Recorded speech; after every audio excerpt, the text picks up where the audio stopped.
As the pace of change and complexity of our world keeps accelerating, it is increasingly necessary for us to develop the leadership skills to navigate the demands emerging from shifts in markets and society. My guest and leadership development and culture consultant, Baer, observes that some leadership approaches that worked in the past are no longer adequate to meet the demands of our emerging reality. Instead, Chris believes it is more important than ever to lead with heart, develop greater discernment, and key inner skills that help us produce outer results. In this conversation, Chris and I discuss the lessons he has learned in nearly 3 decades of navigating waves of disruptive technologies, his role as a global innovation leader, his work developing leaders, teams, and winning innovation cultures in organizations, and his latest initiative, the Insight Leadership Accelerator. We also explore Chris's insights into human development and teamwork, his role as co-founder of Sunstone Therapies, a healthcare company conducting research on psychedelic-assisted therapies, his passion for abstract painting and DJing, and how he has adapted and applied the lessons learned from these creative pursuits in his work accelerating growth in leaders and teams. Let's dive in.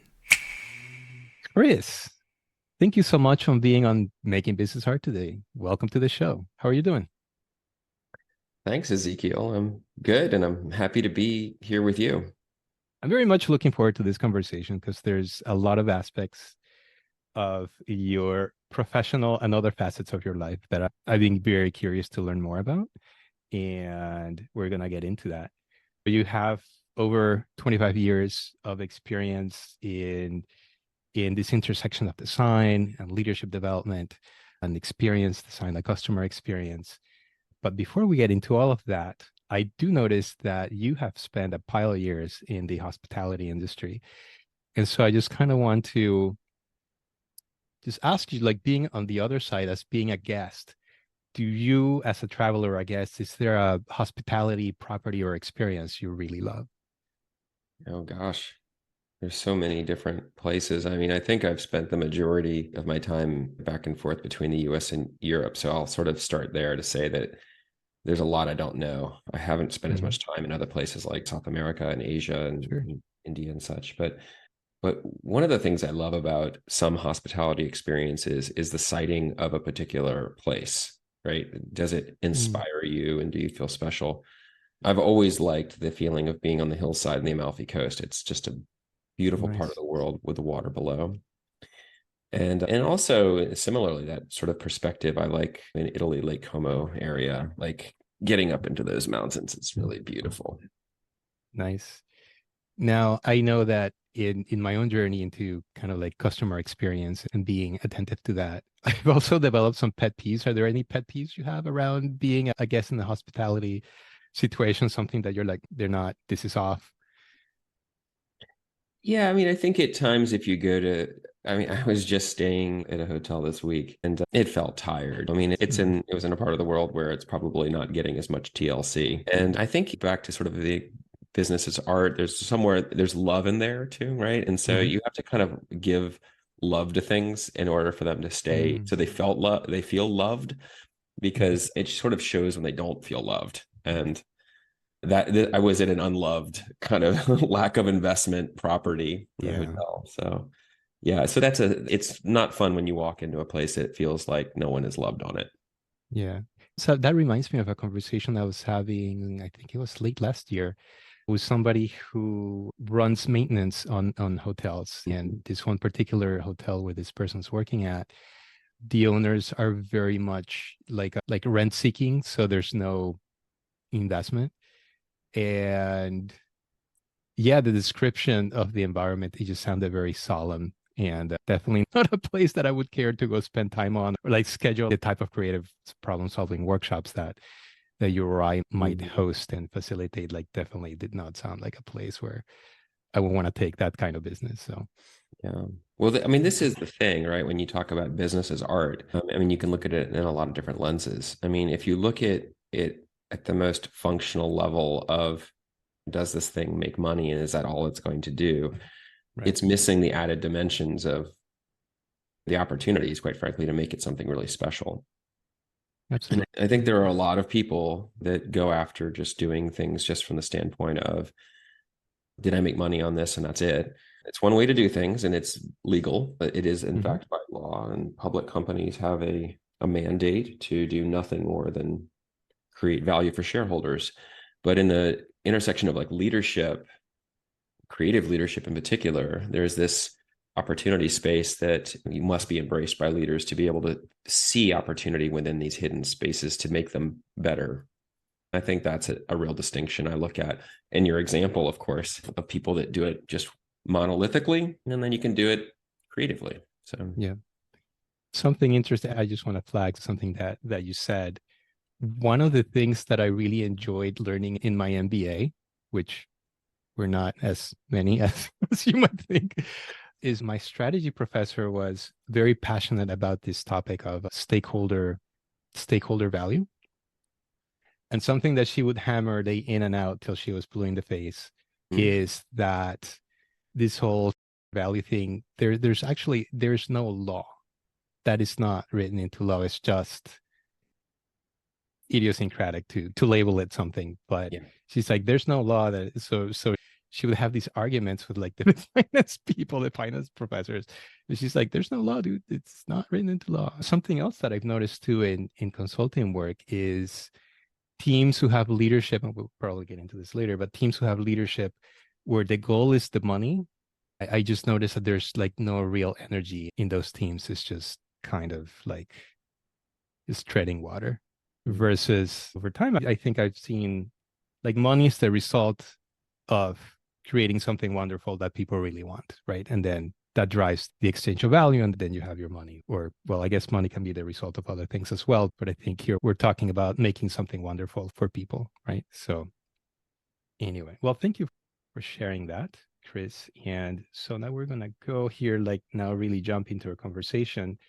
And the first question that I like to ask is, where do you work and what do you get paid to do? And I know you like to have your things in different buckets, so you can answer that question in whatever way you like. Well, gosh, thanks. I mean, I think day to day, I'm a consultant at Amplify, which is a consultancy that's nested within Alvarez and Marsal. So almost 8,000 people worldwide that do some hardcore business consulting work. Often it's restructuring at the corporate level for Alvarez and Marsal. But Amplify's role is to point artificial intelligence and design toward the growth strategy of companies that sometimes feel stuck. And in that capacity, I wear a number of different hats, but it's often intersectional hats. So I'm like trying to bridge design with how artificial intelligence could be led to help the consumer or the talent inside of a company. I also, when I was prior to Amplify, I was at Sunstone, which I know we can talk about. But also being ambitious, I never do one thing at a time. So I've also had a small consultancy called Mandala for almost 4 or 5 years now. And it started while I was at Marriott. And its job is primarily leadership development. It accelerates growth in leaders is really what we say that it does. And it uses sort of cutting edge learning formats to help imbue leaders with what I call the new hard skills, which are soft skills. I mean, it's probably not a new topic, but as technology continues to accelerate the pace of life, the skills that leaders need to be able to discern and understand, like how to lead people and processes and things, I think that's also evolving. And so Mandala is designed to help with that. And, what do I get paid to do? I'm an artist, I paint, and I work in glass. And I've been doing that for 15 years. People say like, oh, so that's like your pastime. That's like your fun time. I'm like, nope. Art is demanding. Creativity is demanding. It's not a kind of thing you just get up and do when you feel like it. For me, it's more of a kind of thing that I'm called to do. And so work comes straight through me. Often I'm kind of arguing with the canvas about why it hasn't gotten resolved the way I wish it would. Or I'll announce a show's coming up and have no work for it yet. So I'll announce a show a year in advance and then paint it, that kind of thing. So I have a fun it's not an acrimonious relationship with art, but it's definitely like, it's got a charge on it. Those are the main things. And I used to be a DJ too, and so that wasn't really something I got paid to do. That was really just fun. So those are some of the Well, things that I'm we get involved paid in other ways with good vibes and energy in. Totally. That's so and true. and Yeah, drinks. that's Right. true too. Yeah, for better or for worse. All right. So great. We're gonna touch on DJing and some other things here later on, but I do want to, before exploring getting into the present, I want to jump in the time machine and go way, way back to the mid 90s. So you graduate from Rhode Island School of Design, RISD, where I see that you studied industrial design, a very tangible craft.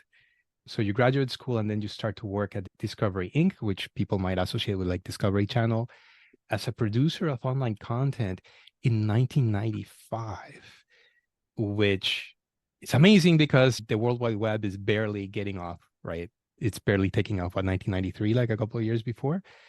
And yeah, so those were like wild west days of the World Wide Web. So I'd like to open up with exploring, like, what did you learn in the 90s and early 2000s about adapting and just navigating to this new wave of technology that's just rapidly changing how organizations and the people they served and how they interact? What were your takeaways from those early days, just trying to figure out things? Wow, we could do an entire podcast just on that time. It was, it was so, Sure. so fascinating. I mean, I think one of the things at that time that walking into that period as a young person in my mid 20s is that one of the great advantages I had is that it sounds funny, but we didn't know that much. So when you don't know what you don't know, you can kind of start approaching to try to do anything, right?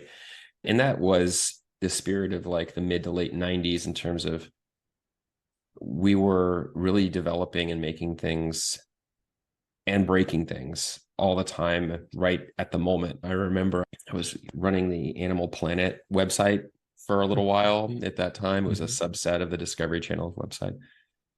And we had some online, it was the first time you'd had like digital programming or online programming that was supporting what would be back then network television. Now, this is way before like TiVo and on demand. Like you had to like show up and watch a show at a particular time. If you can imagine that, it's crazy.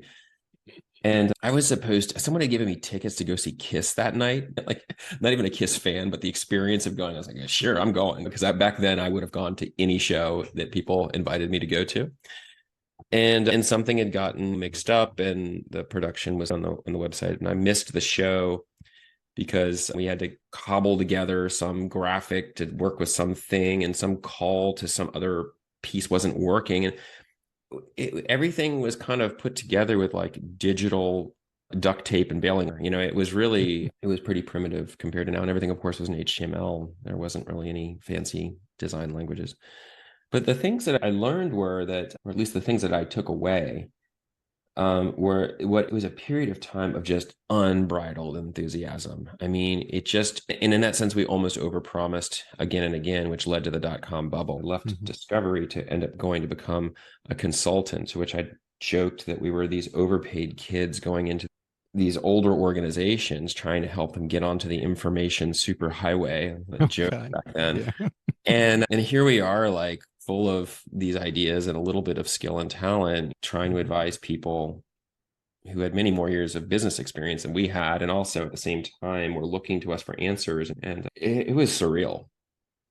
I think that was probably the first time almost in history, if you think about it, that dynamic was taking shape where younger people, quite young in both their level of experience and of course a rank in the organization, had such an outsized voice in the business world and in everything else too. I mean, style and fashion. I mean, it was like a golden age of sneaker design and all these things were just exploding, like rave music and hip hop and all this stuff was just like exploding. It was such a rich period.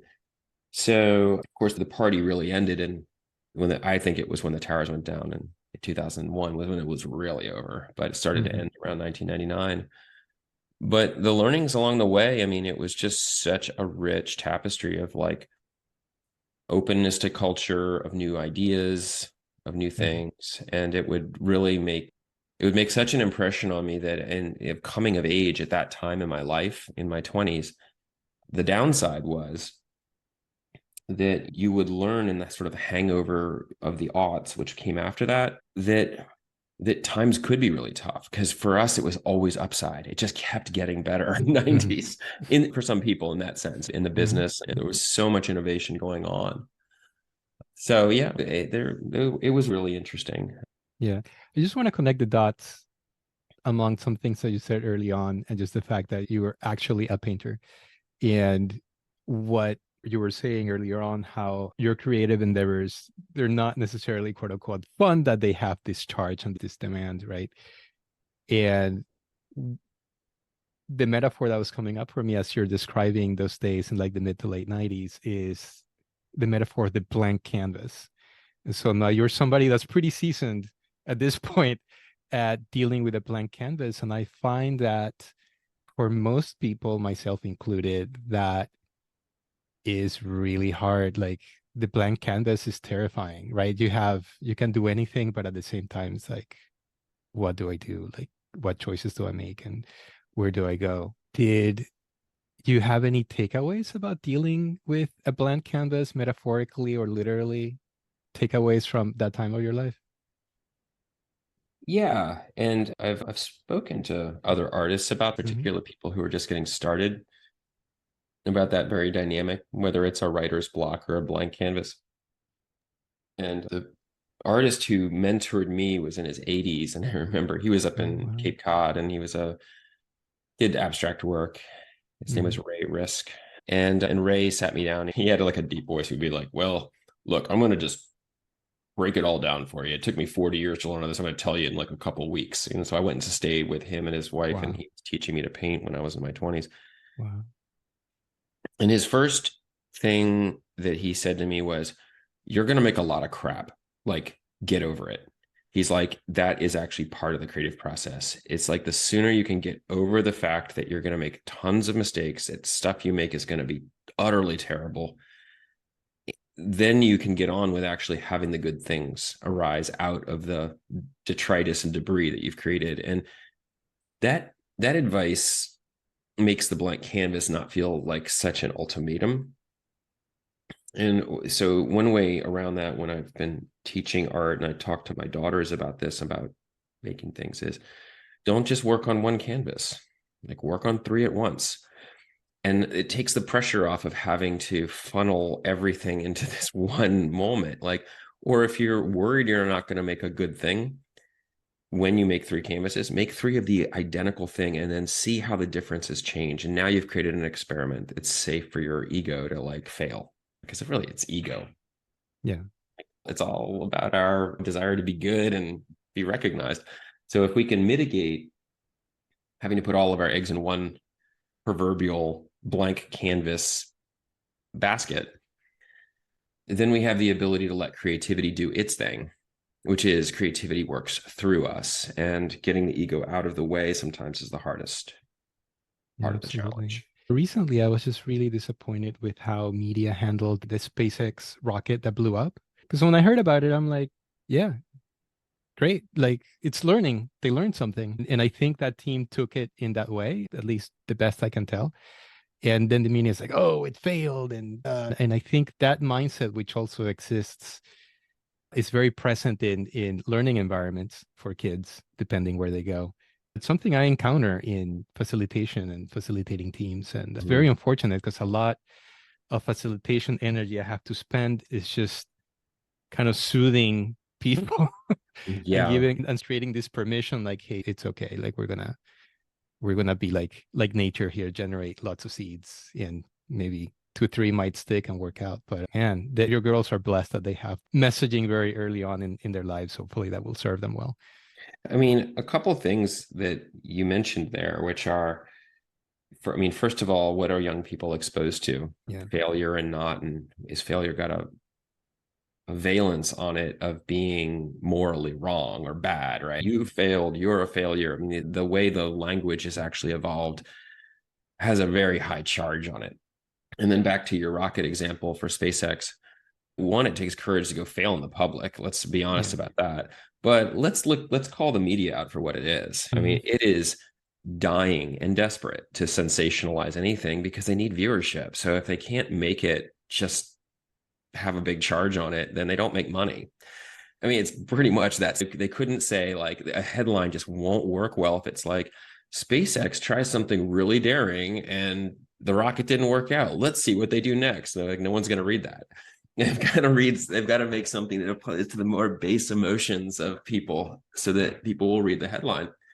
And I think getting back to young people learning, when you're surrounded by an echo chamber of that type of dialogue in your society, it can feel over time, and I think it's a slow process, but it can feel over time terrifying to take risks and terrifying to deal with ambiguity, which I think is somewhat emblematic of what we're seeing with our young people today and the level of depression and anxiety that they face. And so when you think about and tying this all together again, back to leadership development, I think learning to lead oneself and teaching younger people how to frame things constructively earlier in life, that it's not a win-lose proposition, is one of the very first things we can do. And I think the theme of that carries through straight up to executive leaders, which is helping them who are paid to be right all the time realize that there's more than one way to be right, right? You have to frame it in a particular way, but learning rapidly is learning to be right when complexity is exploding. So I want to explore DJ days here because I think there's some gems that are coming out of that. So all the while you're doing this crazy technology work in the 90s and way beyond, even with fancy VP title, I think you were still DJing. You were doing gigs as a DJ, and there's this song by, what's the name of the band? Daft Punk in their album Random Access Memories. So there's this one song, I forget the title of the song exactly, but part of the chorus of the song, it says, if you're doing it right, everybody will be dancing. And I'm like, oh, that's such a beautiful metaphor.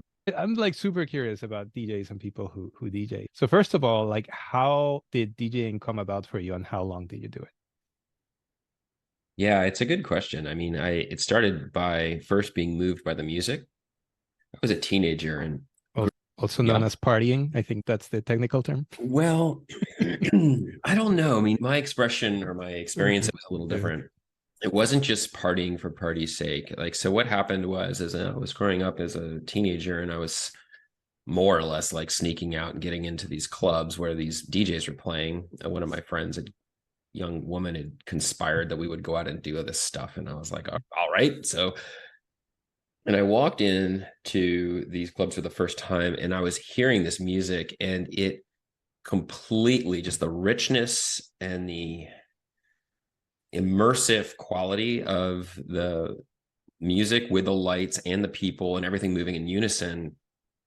I'd never really experienced anything like that before. When I saw it, I was Mm. completely transfixed. I was like, this is something else.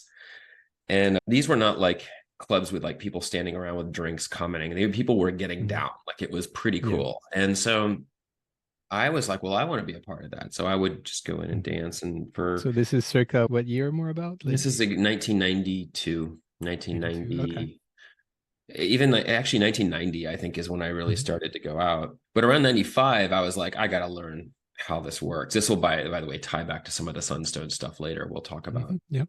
And so I was terrible at first. I Mm. didn't really have the money for the equipment. I bought, was my very first paycheck that I got at Discovery. I went out and bought turntables and like a couple of records, and I was That's awful awesome. for years, like just terrible. I couldn't mix that well. And after a little while, my ear kind of clicked. And Yeah. when you're DJing, one of the things that's difficult is it's balancing all the inputs, right? You have to listen to Mm. one song in one ear and match it with another song in the other ear. You have to do that while paying attention to what's going on in front of you with empathy for a crowd. So you have to kind of read what's happening now and what you're thinking is about to happen. Mm. Back then, it was dark in the club. You could drink and smoke cigarettes, which I did. It was just like dark, chaotic, filthy, and it was fun. Like it's, I don't know how else to describe it. And after a while, I learned how to capacitate all that. I could do all the things at once. I could even have a conversation with someone while I was mixing and stuff. But the net effect of it all was that when it was done well, it was like it was spiritual work. There's just no other way to describe it. Like you're channeling this kind of energy. And if it's done right, it creates this incredible sort of cohesion of energy in people. And they forget their like self-awareness, or not the like self-criticism starts to go down. They just end up sort of moving, will smile, they laugh. And it's really quite magical. And you can tell how magical it is because if you make a mistake and like and you go off the record and everything goes, whoa, everybody just freaks out. It's like instantly the whole thing just like falls apart. So it's like this kind of souffle that you're building of like musical energy that like gets to this really puffed up spot. And then all of a sudden, if somebody like pokes a hole, the whole thing comes down and you got to rebuild it. And it's brought the ability to do that has brought me a lot of joy in my life because it's bringing joy to other people's lives. Yeah. So hold on. So you said like that you were pretty bad at some point and then it clicked. Give me the reading of the audience when you were bad versus after it clicked. Like what, if I was there like standing behind you, what would I see the audience like doing or not doing when it was bad versus clicking? Well, let's first start by saying you don't like practice in front of an audience. So I knew I was bad because I was practicing by myself and realizing it just didn't sound very good. I remember the very first night I was invited to go DJ at some house party somewhere. And there was this feeling that whenever, especially back in the 90s, if you were still at a party and a DJ walked in at midnight with turntables, you kind of knew it was going to be like awesome and go all night. Yeah. So I was that person. So people were like, oh, yes, here comes like a DJ and it's going to be fun. Little did they know that it would probably, I was just learning. And I think what would happen is that like if beats get off, right, that would be the first thing, or if a mix or a cut goes really wrong, it jangles people's nervous systems. That's what happens. Their nervous system just goes, I don't like the way this feels. And you can play a little bit off of it with humor, but it's still, it's a responsibility to show up and have some skill and not do that to people. And that's what it was like in the beginning, was jangling people up. Yeah. So tell me about a time, like the first time that it was just really just epic. You just had like an epic energy, like for the first time when it was like, you got the souffle to work. Okay. What was that like? Yeah, it's a fun memory. It's late 90s, like 97 or 98. We'd rented a building, an abandoned building in Washington, D.C. And we had invited people from other cities and stuff to come. And oh, wow. Another DJ, a friend of mine who now lives in Berlin, he and I sort of headlined that night in this giant cavernous warehouse space with all this kind of equipment that we carted in. And we were kind of exhausted and it was like kind of dark and we knew most of the people there, but there were a lot of people we didn't. And the whole thing was just like, everything was just like, it was just up and down, like rolling so hard. It was really fun. And the experience of doing that was the first time first of many times when I would say that the records mix themselves. Like, I don't even remember how pulling them out, my hands were just doing it. I had no cognition. It was just happening. Just in flow. Yeah. That's awesome. And that's really what I would go for ever after, is to be able to mix in such a way that it was just like I was completely not in the, like a band that probably plays when the musicians are all in the flow. Yeah. Wow. That's great. Good times. So, what were like 2 or 3 of your favorite jams like back then to spin? Gosh, in the 90s. Well, so I don't know if I could even put a finger on it directly because most of the tracks I was buying 12-inch vinyl week by week based on what was kind of like hot at the time. Yeah. But it's funny. There have been a few enduring songs that have like, I've been able to kind of mix in. And sometimes what you want to do is wake people up. And I just got to say, it's like, there's a couple Michael Jackson tracks that still you put them on and you mix them with like house underneath and people are just like, their hands just go in the air. They can't help it. Quincy Jones's music behind Michael Jackson. I mean, it was kind of an unstoppable thing. And so that was like, that's a recognizable one that everybody would know that you could kind of throw in. And I played house music, but I also played like soulful sides of that. So like the Harold and the Blue Notes version of Don't Leave Me This Way is like, Mhm. I almost always play it at the end of the night because everyone's exhausted and they think they're about to fall over and then they hear that and then just drives them bananas. And that's really fun. But yeah, no, I played lots of things that were like borderline on like more like electro, like house, like the Daft Punk's like sound. I played a lot of that. And then I also began to move into more mid-tempo grooves, which are like 115 to 118 beats per minute, which is just a little faster than walking. It's a Mhm. little bit more like human because the Mhm. freneticism of the 90s, the music tempos pushed and pushed up.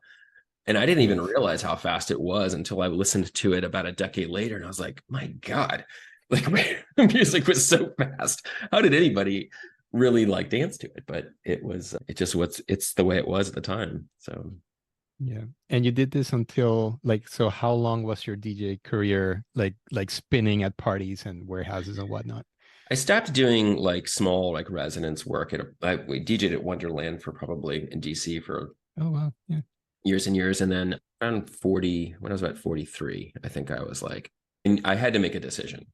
And I was trying to get my art to do its thing, and it was moving. Yeah. I was at that age, I was at Marriott and I was building that part of my career. And then I was also a painter, and I was a father and a Mhm. husband and a friend. And so Mhm. my life was feeling really full. So I knew that something kind of had to be put to bed. And I thought, well, what is it that I'm going to be doing most of my life for the rest of it? And I was like, well, definitely art. So I just turned down the knob on Mhm. DJing. I still do it here and there a little bit. I love it, but not as much. So Yeah. Yeah. Well, I also, well, we know each other. We're friends. And I also know your wife, Liz. And I know a little bit that she was also an accessory to this DJ thing in terms of like kindling in the crowd, like a totally.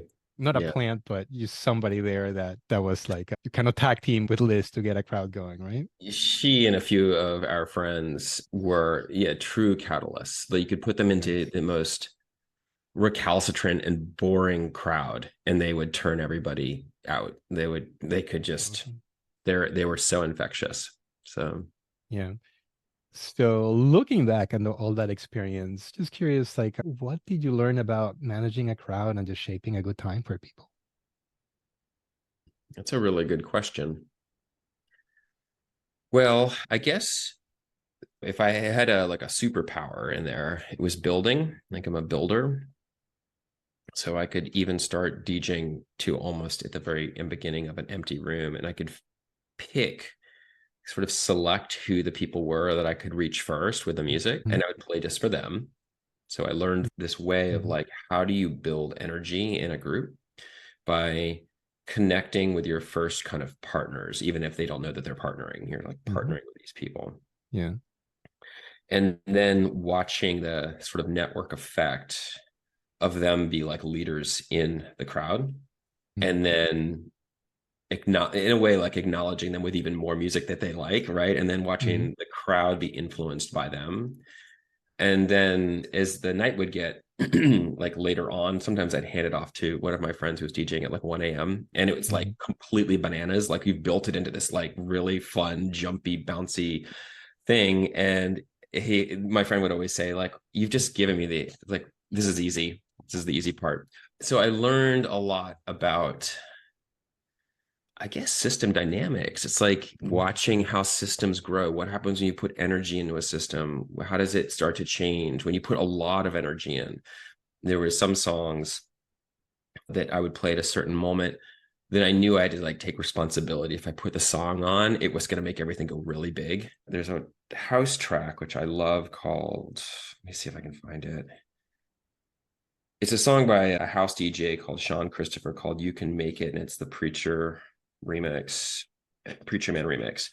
And it was so soulful and powerful that people just couldn't like ignore it or it just took them over. And if the crowd was already at kind of like an 8, it would go to an 11, right? As soon as, and I'd have to like hold if it was vinyl, I was holding the turntables down because the floor was Mhm. bouncing. It was so fun. That's awesome. Yeah. That kind of thing. So you learn about how energy flows and how this transfers to business and everything. I mean, even money is just capacitated energy, and human spirit, that's a form of energy. And as a leader, you end up learning how to kind of brocade all of this stuff together into something. And that's what sort of makes the magic of like really cool things, whether it's in DJ world or business world. You're brocading stuff together sometimes that other people don't see. Yeah. Well, I'm curious just to probe here. Are there any other like insights or nuggets about human nature that you learned about from your experience DJing? Like any beliefs that you formed around people or how they are, what they do, or how to interact with them?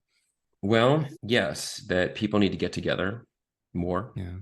The togetherness and sense making and shared experience is part of the human experience. And that as cool as digital technology is, that we can do things like this, Yeah. the danger of it replacing these in the flesh lived experiences together it's a real danger. I mean, the Surgeon General just had a article in the New York Times, I think it was this past week, about the epidemic of loneliness, and he wrote very personally about his experience with loneliness. Right. And you can be like lonely together in the digital world. It's so isolated because your mind is being fed in some way and your emotions, but the human animal still got a body, and the body is actually part of our thinking mechanism. And so when it doesn't get a chance to get to play, there's consequences when it doesn't get a chance to be physically a part of things and co-regulate with other people. Yeah, absolutely. I mean, we have this really wonderful nervous system that is in constant conversation with the world. And going back to your descriptions of basically these raves or whatever you want to call these parties that you threw, I'm thinking of like people and the heat and the smoke and the sweat and smells. And we do need to like smell people and be around people, just being in presence with other people with whatever it is, electromagnetic fields that emanate from our bodies or whatever else is going on biologically, all of that. There's definitely a consequence to being in absence of that over time, for sure. So any other thoughts? I mean, you already acknowledged some thoughts around this experience DJing and transferring that over to business. Like any other thoughts about how this DJing experience informed and influenced your approach to now your day jobs as an experienced designer in hospitality industry and as a consultant and beyond? Yeah. I mean, I think at the simplest level, when complexity is really high, which it is right now at this point, I mean, we're 25 years into this century. And if you look at how the pace of complexity is accelerating, the antidote for that for human beings is to get together and do meaning making, right? I mean, you can outsource some meaning making, right, to artificial intelligence or to social media, and can do it that way for sure. But when we all are in the same shared space physically and trying to solve problems together, that's one area where DJing for me has been really helpful. Like I was facilitating this past week for a company that helps students. It's a company you probably know, and they're trying to turn the corner with some stuff. And we had a bunch of people in the room, like 20 people, and I was the lead facilitator for how we're going to like bring artificial intelligence into doing that in a way that's sensitive and checks many boxes. And from a DJing standpoint, like if you want to continue the metaphor, my job is to sense, make, and capacitate as much of that energy as I can, the different viewpoints, and being sure that like nobody dominates the conversation and that we're bringing the right things together at the right time, and then parking things at the right moment, creating the structure again of like building the souffle of something really good, when really all we're working with at this point is insights, ideas, personal passion and interest, some existing structures and some future structures. So there's a lot of different things that go on. And there, for me personally, there's a lot of connection between those two worlds, right? Most people may not see it that way, but facilitating a workshop for a company that's on the brink of doing something interesting and knows that it needs to make a change, it's at an existential moment. That's pretty cool. I like doing that kind of work. Yeah. Well, it's this just so you're touching on facilitation, and something that's just coming up for me right now that I also kind of find irritating when I see articles around like how evil or how bad or boring PowerPoint is. And the thought that comes, like my reaction to that is like, well, it's not the tool, it's the tool wielder. And so PowerPoint doesn't make meetings suck. People are making meetings suck because they're not leading meetings well. And I think some of the things that you just touched on, such valuable and really critical skills that are undervalued. And man, it would be awesome if more leaders got hip to those skills and practice them more. And I think you can have an awesome meeting with PowerPoint if you use that tool in a way that's very creative and empathic and some other characteristics. And do you have any reactions to that? Well, yeah, I mean, the PowerPoint is a ubiquitous business metaphor, right? I mean, Yeah. people have such a love-hate relationship with it. It's the first, in a sense, kind of clumsy visual tool that we've had. And I say clumsy only in the sense that it has this very, like you were saying, the blank canvas format of like, okay, what are we going to put on here and so forth. But that's essentially when we were back in the conversation and I was talking about like the new skills for leaders that they need. I think that there is a higher degree of nuance that people need to be able to lead now. And there are words that we haven't seen in business typically. I mean, you see them maybe and occasionally, but like more skills around discretion and discernment, right? You like, or maybe in the reverse order, like discernment, like to be able to really take in more nuanced information and the discretion of knowing what to do with more nuanced information, right? And that can be on the personal level of working with people with much more diverse ways of expressing identity than we've ever seen historically in the workplace. But it also can be that the level of distinctions of ideas, like in how you go about doing business in general, is exploding. Like I was writing a little article on the way home on the airplane about how leadership is changing in this sense. And that if you're running a taxi organization in the years past, the job was to get somebody from point A to point B in charge of fare, right? And then Uber comes along and puts a gazillion hows in there, like how you book, how you pay, how you rate, how you do whatever you, it's like, so you're still going from point A to point B, but the vertical array of different hows in there are just incredible. And that's just a simple metaphor that anybody can relate to of what we have to kind of consider when we lead today, that it's quite rich. The territory is quite rich to be able to figure out how to lead. I would say that there's almost like 100x series of vector points that didn't exist even 10 years ago, and maybe 1,000x, depending on what you're doing. So yeah. I think there's also about something about tuning our nervous system that I've been just kind of reflecting in the back of my mind. It makes me think about, I used to be really tuned into ethnobotany and kind of like indigenous people and the use of medicinal plants, which is an ongoing interest of mine. But I actually really focused on that in my undergrad. And just hearing stories from people in the field, like different ethnobotanists, like Wade Davis, or there's another gentleman whose name I can't remember right now, but like say people who are native to and living in the Amazon, they're really tuned to be able to perceive wildlife or plants or things in a very different way from being in that environment. And I feel like in our modern world, some of our nervous system's a little more stunted because we don't give it as much practice and engagement.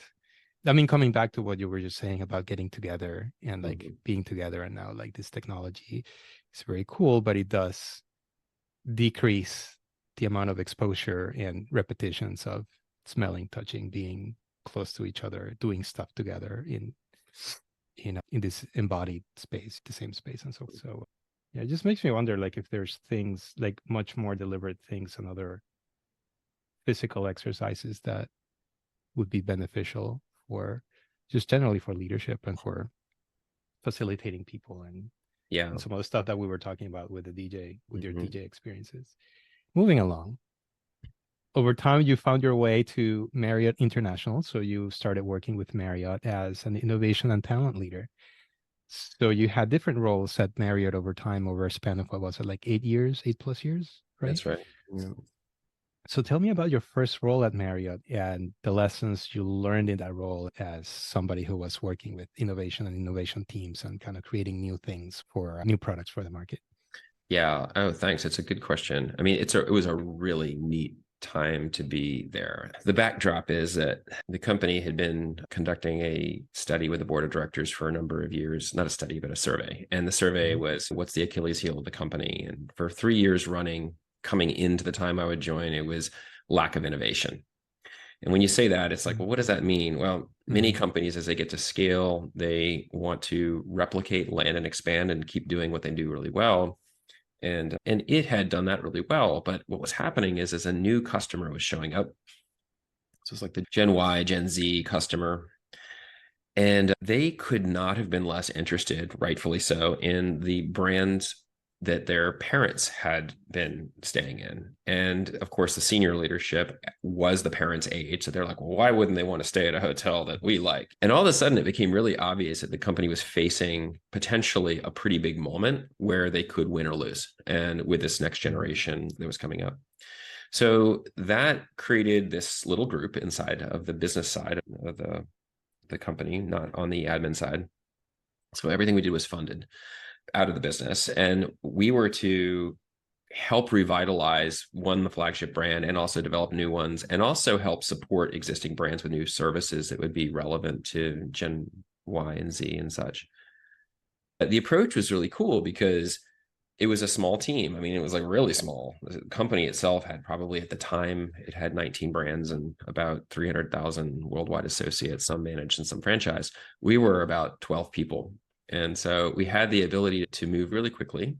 We were comprised, as you might suspect, of designers, of business analysts, and then of discipline level experts. So we had like someone who knew a lot about, for example, food and beverage. And we would jump in on these little sprints to help see if we could break the rust off of things and get things moving, develop something new for a brand, develop a new brand, etc. But for me, what I learned at that time, just through observing, was that at least at this company and in this way, the innovation was inherently more of a socially driven thing. And what I mean by that is, we had come and replaced a very technical process called the I2M innovation process, which was on a chart that was so large it needed consultants to kind of help you figure out where you were on it and what to do. And it was done by a big consultancy, which we all know. And it was unusable, and actually made it harder to do anything than the other way around. So we put in a 5-step, simple, like, variation of the design thinking process. And it occurred to me as I was looking through that process, which was given to us by IDEO, that a lot of what we were looking at was behavioral. It was teaching people how to think. It was teaching people how to approach things from a different perspective. It was helping them develop new internal capabilities for innovation. And it also had to do with communication. Like, how do you talk about it in the company in a way that actually brings people toward it and doesn't scare them? Or even more so, helps them feel like they're a part of the entire movement. And so I would start to write this thing called the Innovation Blueprint with another colleague. And that was the sort of enterprise framework that would help go from a 12-person team into inculcating this sort of philosophy of thought into an existing culture. And it was like some of the funnest work I've ever done. Like, it was just so neat because you were lighting up people all over the globe to do this kind of work. We flew around and would help teams learn how to do it. And then the natural progression of my career at that point would take me from the innovation team of doing explicit innovation work, like making an innovation hotel or developing a new product and service for a luxury brand, to then becoming a teacher.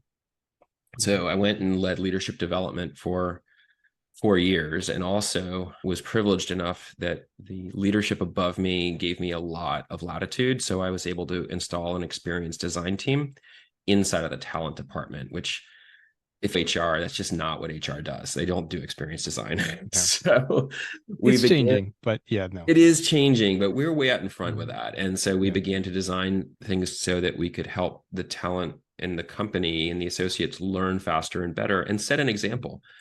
Everybody on the experience design team had been hired from the consumer side of the business. So they were not HR folks. So we were beginning the idea of treating the inside of the company the way you would treat a customer on the outside of the company through those experiences. And so that almost in the Apple sense, like they say, like through and through, right? And well, I'll say one more thing and then I'll pause and we'll come back to you. it was at that point that as I was becoming deeper and deeper involved in this sort of like human behavior, leadership development, mindset stuff, I just couldn't stop reading about it. Everything I get my hands on, I was just looking at. And of course, that brought me to the Johns Hopkins research on human healing for cancer patients using psilocybin and psychedelic therapy. And that would become a break point, like where I would start to see a connection to something that was much bigger. It's primarily that in human development, growth and healing are two sides of the same coin, that we seldom grow in comfort. We tend to grow in stress and constructive stress, hopefully. At the extreme end of that stress is trauma, but nonetheless, it's stress in some sense. And so we can characterize how we actually position ourselves with that stress and that hurt, if you will, and it can become growth or it can become trauma and hurt. But the ability to reframe and work in that space, to me, became something of a societal like mission of like, wow, this is a big deal. We really need to take a hard look at the tools we have right now and how we might begin to help Western civilization heal itself, because it's got some collateral damage for all the progress that it has made. Yeah. So we'll dig into that in a little bit, but That's one a thing long story. Yeah. No, we'll dig into that in a little bit, but something that I'm hearing. So there's two things. There's some negative space, something I'm not hearing, and then something that I'm hearing, like that I want to pull from your DJ experience. So what I'm not hearing in your description here, the negative space, is all the corporate antibodies that come up that do not want to change and do want to reject change or something different or risky, terror of the blank canvas, and so forth. And tying that to your DJ experience, I'm going to surmise here that you had to exercise the skill of finding that person that's vibing with what you're putting out and kind of amplifying their energy, and then kind of continue to amplify the energy until you achieve some contagion, some virality that then inoculates other folks that might be less welcoming of changes and doing things differently. Was that the case? And do you have some reflections or thoughts to share about that? Yes, there's even one more piece. So yes, you want to appeal to the spirit of people's ingenuity and natural creativity. And what I observed, and I think is true, particularly in larger organizations, is that you find that energy both at the very top of the organization, that you have visionary executive leadership occasionally that is ready to go, right? And then you also find it at the very base of the organization of new people that have come in that have a lot of passion and still have a lot of energy, and they're really dying to contribute and they want to be part of something meaningful. Where things get stuck is in the middle layer, right? I used to call it like the layer of mud.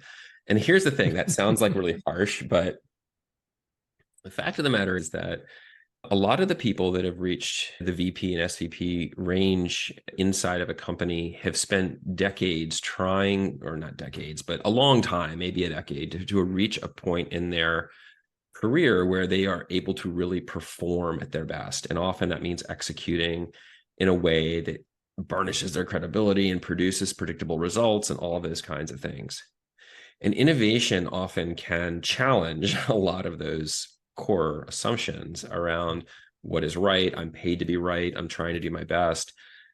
And being in an unknown when you're at that point feels incredibly risky. So telling the leadership story for the top and for the sort of foundation of the company wasn't the hard part, but appealing to people from a leadership perspective who are very focused on their particular point of their career and not willing to take huge risk at that point was a challenge.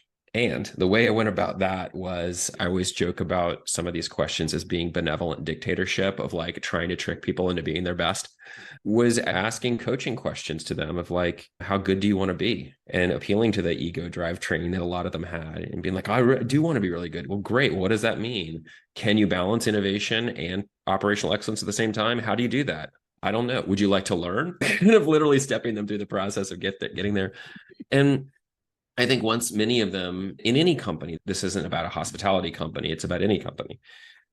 And I'm still working with people like this to this day, that once they can see themselves as that type of leader and begin to have the Mm. trimmings of the behavioral qualities as well as the logistical and operational pieces needed, it does get easier, but they do need help, Mm. is my view. It doesn't come naturally. So, Yeah. I'll just inject some of my own lived experience here, something that I'm finally learning at the ripe old age that I am, that I'm not going to mention, is and it ties to this project, this making business hard, is there is stuff inside us that I think wants to be expressed. The killer app, to use some tech bro language, is stop doing and let that stuff come out. It's like this paradox of sort of not doing. There's things that you still have to do, but it's more about just allowing. It's a lot of allowing, which is something that I have not practiced very much in my life, Chris. I'll tell you that. Just white knuckling a lot of life. And I'm like, wow, this allowing thing is kind of cool. And it's kind of opening up those channels for this creativity that we all inherently have to like bubble up out of us. So yeah, what you're describing is just making me think about that. well, maybe I could just Yeah. riff with you for a second. Like Yeah. we were talking about these kind of, again, like what I think of as key leadership skills that need to be amplified in the modern age. And Mm-hmm. trust is definitely one of them. That when ambiguity goes up a lot, you can't validate or verify everything. And you do need to have a lot of trust in other people. Yeah. In addition, this allowing piece is also something that business doesn't do that well, which is patience. It is a white knuckle approach, particularly in a lot of the traditional Western capitalist point of view. It's always about Mm-hmm. driving for results and stuff like that and being the first to market and such. But there's a type of patience, and I don't have really great language for it beyond the fact that I guess on the flip side of it is that the if you don't have some of it, some patience for in resilience and recovery and the ability to oscillate between that, you really start to head toward burnout. And I Yeah. think a more is more culture where you're simply putting ever more in, there's a top end to it somewhere. I just don't know. I think we're getting kind of close to it. We're seeing organizationally a lot of the different hallmarks of like, why are people like leaving work early or not wanting to work as hard or things like that. And then with the promises also of technology of like, well, one day we'll have a 4-day work week. Instead, it Mm-hmm. feels quite like the opposite a lot of the time. It's like the more technology we pour on things, actually, the more work there actually is to do to bring more Mm-hmm. technology to it. It's kind of Yeah. this funny redoubling effect. So I don't know. There's something to poke at with that idea of allowing. I just Yeah.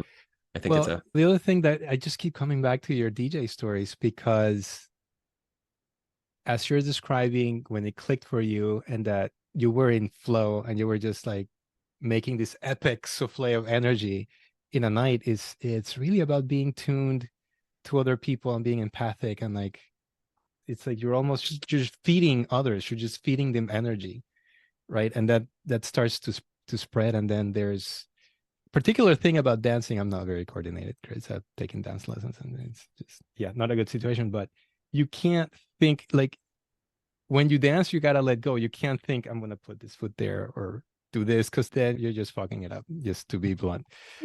So dancing is really about just letting go and like just allowing this joy, this energy to build in you and to like then express it to other people. You're laughing, you're smiling, right? You're touching people, you're being friendly, and then you're really having a good time. And that means that there is also this absence, this rest and relaxation of the recent hyper analytical, like that mind, like that tool just kind of has to take a break now and then for other things to come up. And I think we're kind of stuck in that one gear of analysis, right? And like very left brain type of ways of being Mhm. that really gum up the gears of, well, gears is not a great analogy, but just come up like just the flow of many other things that add a lot of joy to life, and also add a lot what you were talking about when like properties, when something really needs to be loved, like making things with care. The overanalysis also blocks out the care because, oh, we're too worried about the cost and this and that and like this quarter and this, that, and the other. It's kind of like the contrast of cost cutting versus creating value. And I think there's a time for both, but sometimes there's an overemphasis on the efficiency and cost cutting and not enough emphasis on the value creation. Like, well, what if we create something awesome, like taxis versus Uber, right? Uber, I mean, there's some issues around that political stuff around the company that you could get into, but the actual experience is, man, is so much better than standing out on a sidewalk in New York on a cold day when it's raining, trying to catch a cab and you can't.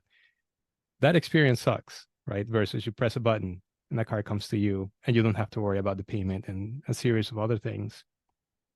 That's pretty cool. Yeah, it's true. I Mm, mean, I think it's each system when you design it, no matter what, if it's a sophisticated system, it's going to have system emergence qualities to it that mm, you just simply can't predict. And I think that kind of getting back to, well, what do we do with that, right? And how do you teach that? Well, we were having a lot of debate at Amplify around how do you deal with the ethics of AI and what do we say about it? And the sales side is like, well, let's just talk about what it can do. That's great, right? It's valid. It can do a lot of interesting and good things. But to not also talk about the other side, about sort of the risk side, seems mm, almost like not like responsible. I mean, so it's like, mm, how do you represent both? And I think from a leadership perspective, it's dealing with system emergence as light and shadow. It's going to mm, almost always have both, whether that is the creation of the interstate highway system in automobiles. Great, we mm, could get around. Oh, now there's traffic and there's pollution. Oh, there's accidents. So system emergence has all kinds of things that make it really difficult to predict. And arguably, we have our own bias toward upside, right? The light side of things, we don't do a very good job of trying to mitigate.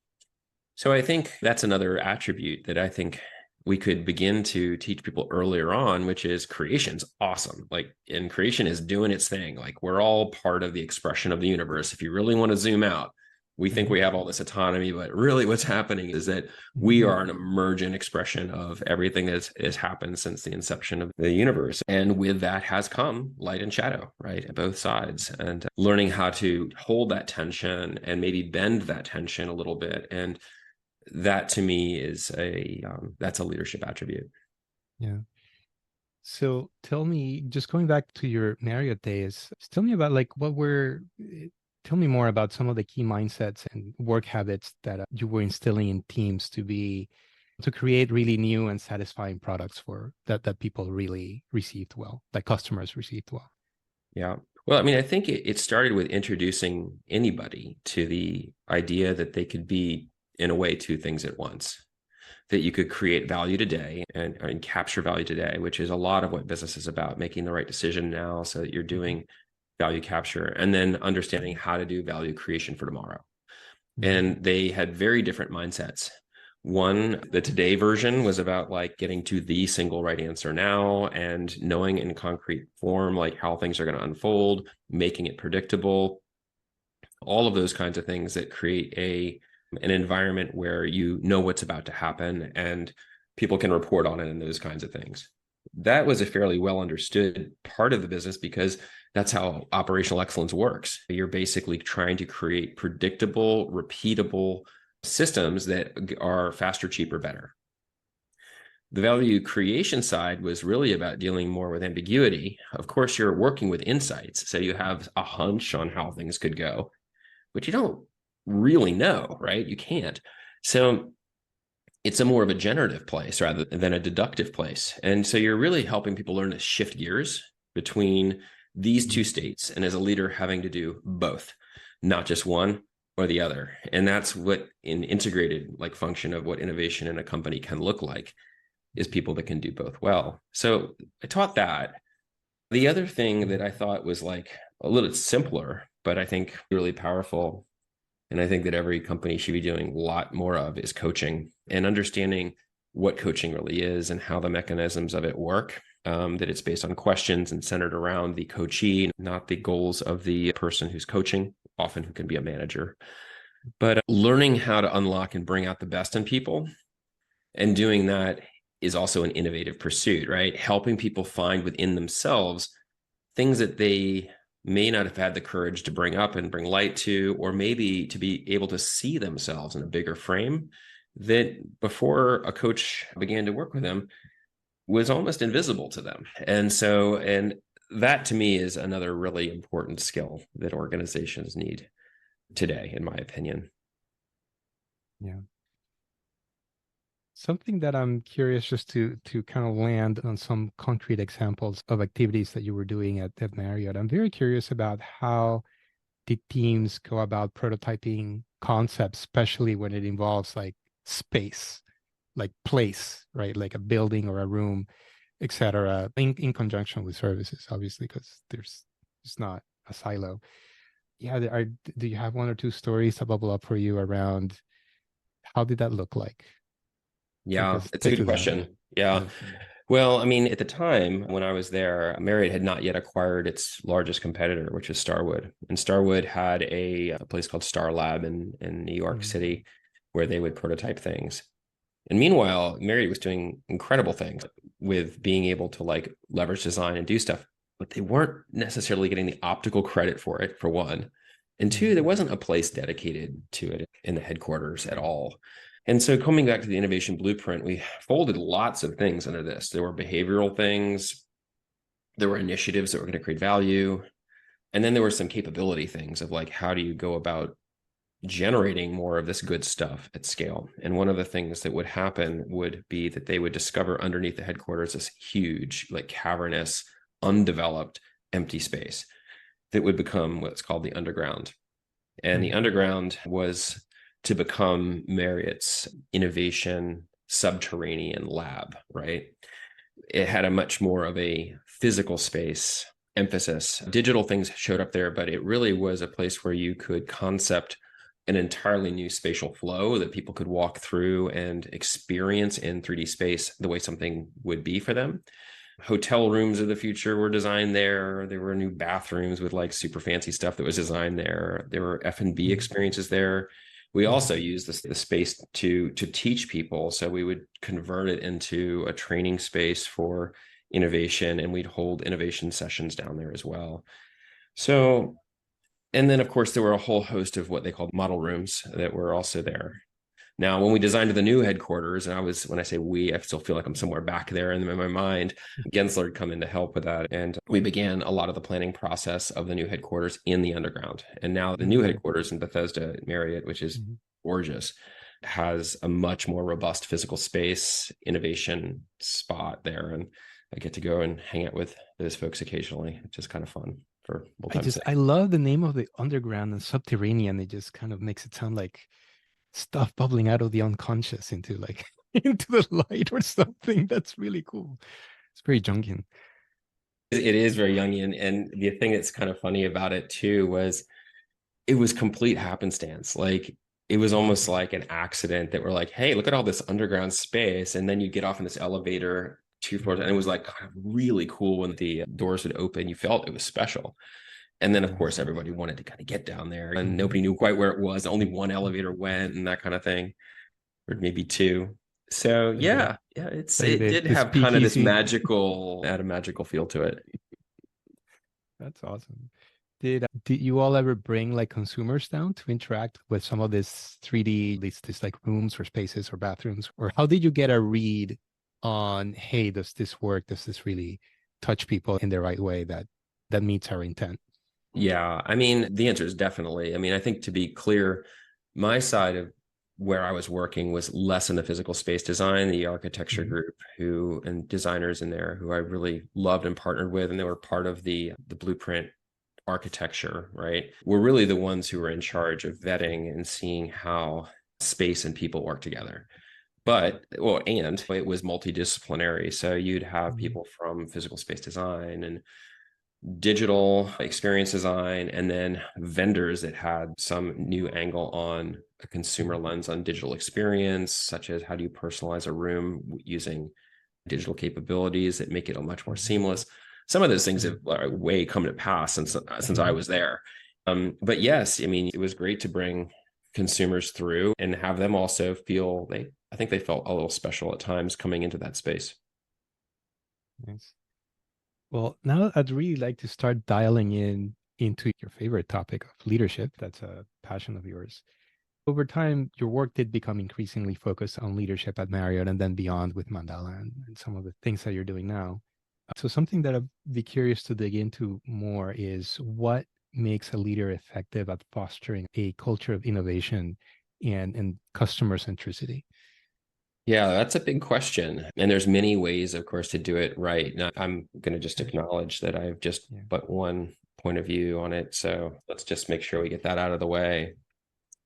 I think, first of all, there's got to be some intangible pieces that are almost like spirit driven that bring forth the drive. Because if you look at the risk involved of being an innovation leader, it almost doesn't really pencil when you try to do it at scale. It's inherently risky and difficult. You're taking other people's money and you're trying to apply it to something where you really can't assure them that anything is really going to work, right? So you're sort of like, why would anybody get into that business? So there's got to be something more than just the functional parts of getting anything done, so to speak, Mm-hmm. there. And I think there needs to be an inherent curiosity and sense of wonder in people in those roles.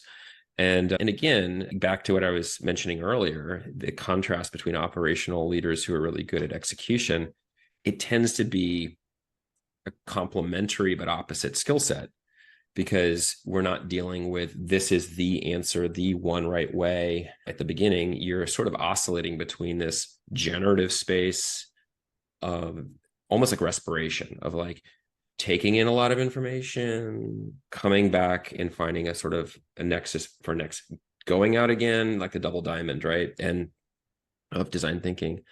So it requires a person that's really comfortable with that. That's one thing. I think the other thing is that it helps for those leaders to sort of have, if they're not like a polymath, like meaning they know a lot about a lot, they at least need to have a really strong sense of kind of like diplomacy. Like and when I say diplomacy, I don't mean being like a nice person. I mean understanding how to interact with Mm-hmm. multiple functions really well, and to be able to bring a unified position on some of those things, because you're going to be talking to so many different kinds of people who are going to have different stances on how anything gets done. So having really excellent communication skills that are empathetic to, and or at least maybe socially aware or have high EQ, I think is helpful, right, if not essential. And I think vision. I mean, vision is another one. Innovation people need to be able to see beyond the present. And they really need to be able to articulate a vision, even if it's not their own, right? It could be from their Mm-hmm. team, in a way that's compelling, so that, that people can, in a sense, almost believe that it's possible. So there's a bit of alchemy there, right? Put up your money, put up your resources, put up your time. This is what the future looks like, and this is where we're going. It's based on these insights, so we're not willy-nilly about it. Here's the level of risk I think we have, but we can't totally be sure. So that vision, the visioning piece, is, I think, another really important attribute in innovation leaders. Yeah. Interestingly, as you're saying this, my brain is just scanning my professional journey, and I do notice just recognizing the pattern that often founders have a little bit easier time with vision, but sometimes more like people who have just risen through the ranks, like always worked in a very structured organization. I notice there are times some individuals really have a hard time with vision, like that's not something that bubbles out of them very easily or at all. What might a person in that position who they're just really having a hard time tapping into vision, what is there anything they can do to balance that in some way, either within themselves or reaching out to somebody external to them? Yeah, I mean, it's a good question, and some of it depends on the employee's culture, the company culture. If it's a command and Mm, control culture, that can be particularly difficult, where yeah. you're simply waiting for a leader to give you permission to do anything or in Mm-hmm. order to do something. And arguably, those kinds of companies are at a disadvantage. Mm-hmm. They tend Mm-hmm. to not work well in a really fluid environment. So they, in a way, will be, I think a lot of them will be self-cleaning in some sense. The regulated space, for example, is one that's like really tricky, because regulations, there's real consequences for getting things wrong if you're in Mm-hmm. finance or insurance or even education. So So you have to kind of first start there. What is the environment in which I am, quote unquote, being innovative? And what is its overall tolerance for risk? But easiest way, if you're trying to sort of advocate for it, is thinking around safe places to do sort of cross-functional experiments, which is allowing people in an organization to dot across laterally and form teams with different perspectives to see if they can solve a problem. Often an internal problem is the easiest one to start looking at because you're not going to be risking any kind of customer reaction. But it's a great place to cut teeth. I mean, how we might do something better, how we might learn to continually change and evolve.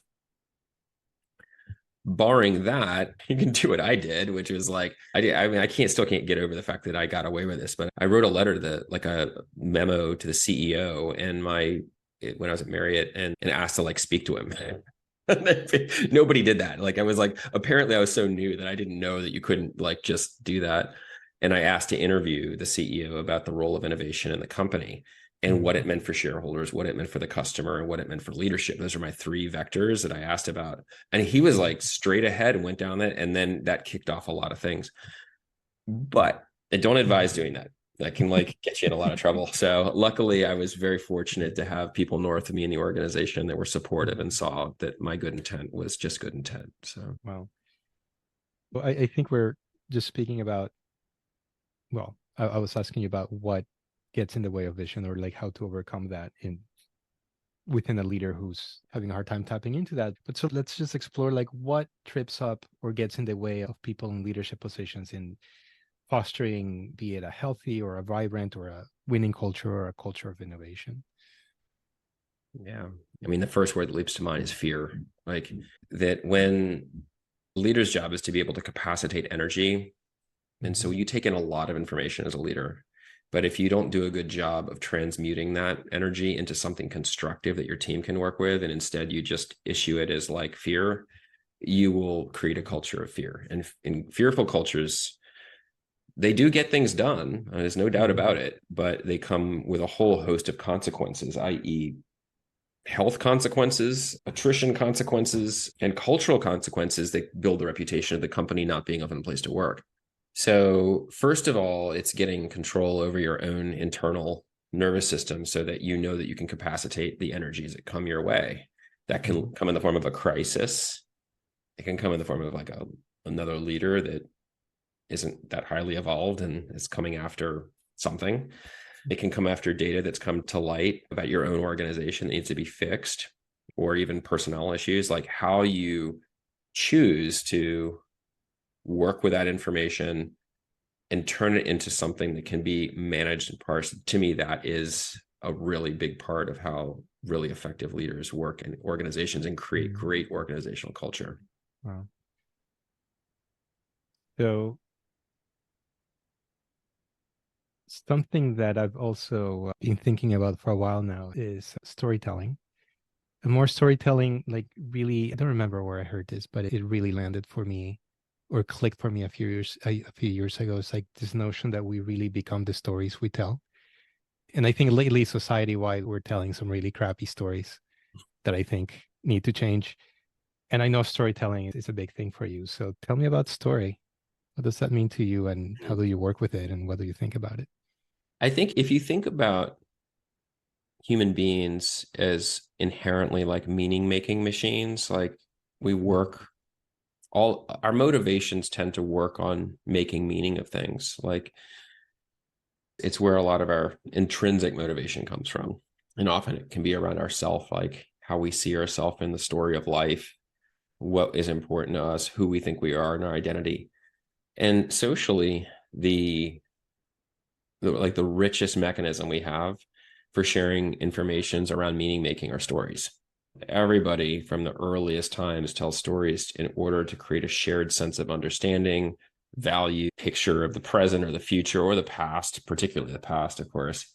And storytelling is definitely it's a leader language. Like anybody can tell a story, but leaders do it in ways that help bring unity and align energy for people. And plus stories are fun, right? I mean, it's fun to sit back and have somebody tell you a story and go like, that was really good. Like you both learn something and you're entertained, and it challenges maybe some things about the way you think about things, or maybe you agree with it. It doesn't much matter, but they're incredible packages of taking information. And I think it was Brene Brown that said stories are data with a soul. It's that I think that's true. It's data, but it's just really cool, rich data coming in a nicely packaged format. Yeah. Well, talking about stories, I know that. So then, and you touched on this before, you eventually made your way to work with this team at Sunstone Therapies, which is an organization that is researching, working with psychedelics for the purpose of healing, like different things that psychedelics right now are being looked at for healing mood disorders, for treating addiction, for a different series of things. And I think the researchers are even looking at and researching psychedelics for just well people, just for like enhancing life, or maybe touching on some of the things that we've been talking about, leadership and so forth, and changing our perspective on our stories and things of that nature. So tell me more about your curiosity around psychedelics and coming to work with this group, and what kind of learnings did came out of your involvement with them. And that's like an ongoing relationship, right? It's changed, but it's ongoing. Sure. As I was mentioning, when I was doing research on leadership development, I was looking at all these frameworks of like adult development, for example, which is how do people progress in their development past when they're an adolescent. And before, generally, most of the conventional thinking had been that you're cooked and done when you're 21 and that's it. Now you're an adult. And then more research would come, or at least perspectives would come in to say that there's actually stages of adult development, and they have to do around achievement and meaning making and things like that. And as I looked at that further, as I mentioned, there was stress would show up, and there was like, well, what do you do when you have too much of it, or it comes at the wrong time, or trauma, which is too much, too fast, too soon, right? And so that's when I looked at the research that was coming out on particularly psilocybin. And I don't know what year it was, probably like in 2017 or so. A physician in my neighborhood is an oncologist, and I'd become pretty good friends. And we had this shared discussion around how do you help human suffering with these new tools potentially. A year and a half or two later, a couple other people would join together, and we would, in the process of helping to design and build the Bill Richards Center for Healing in Rockville at the Adventist Healthcare Network, we would layer Sunstone on top of that. And so I was one of the early originals of trying to figure out how we create an organization that can work in the medical space using Schedule 1 drugs, which are DEA restricted drugs, for research with real patients. And at the time, it felt so important and so compelling that I went to my team at Marriott and I said, I have to leave. I've got to go do this. And I think a lot of people probably were like, oh, there he goes again, doing something kind of, crazy. And admittedly, I mean, it was a kind of an audacious goal, because by the time we were really going into construction for the Bill Richards Center for Healing, COVID had just hit. So in a way, it was like, it just seemed like it was going to be, on paper, it looked like it was impossible. And yet nothing stopped it. It just kept going. We had friends in all kinds of places helping to get the paperwork done. And the construction happened during COVID. And the first trial opened during COVID. I mean, the Sunstone got the first DEA license virtually ever, which was kind of cool. Wow.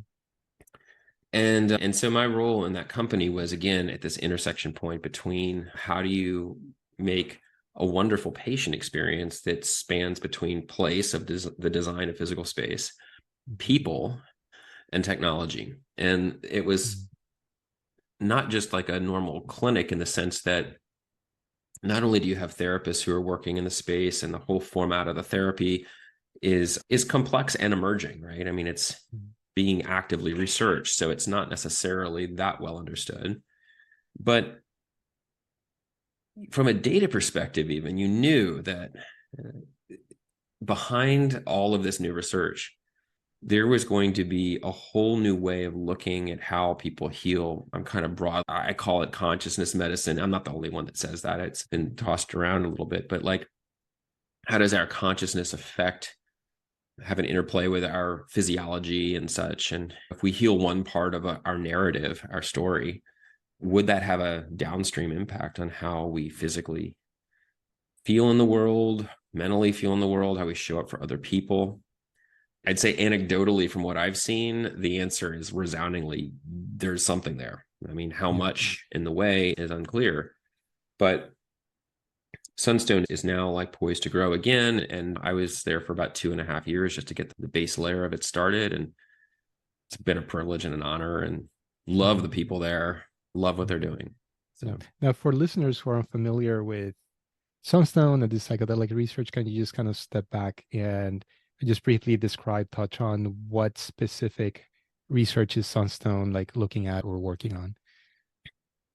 Sure. I mean, Sunstone is one of the only companies that's doing multiple trials for multiple indications with multiple psychedelic medicines. So the foundation has been set for psilocybin for cancer patients who are confronting an intense amount of depression.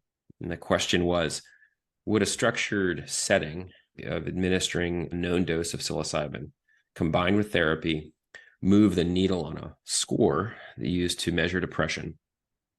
And the results that came from the first trial were quite good. It's been written up recently in JAMA, which is kind of neat, which is the Journal for Medicine and such. I'm not a doctor, so I'm gonna stop right there about that. But it is neat to see something published in a respectable medical journal. And then the second ones were, we began to ask more questions around, well, what does it look like for people to heal together in groups? So for example, people would go into the therapy and then they might have a group therapy integration of what did it mean to them, back to narrative and story. Self is story, right?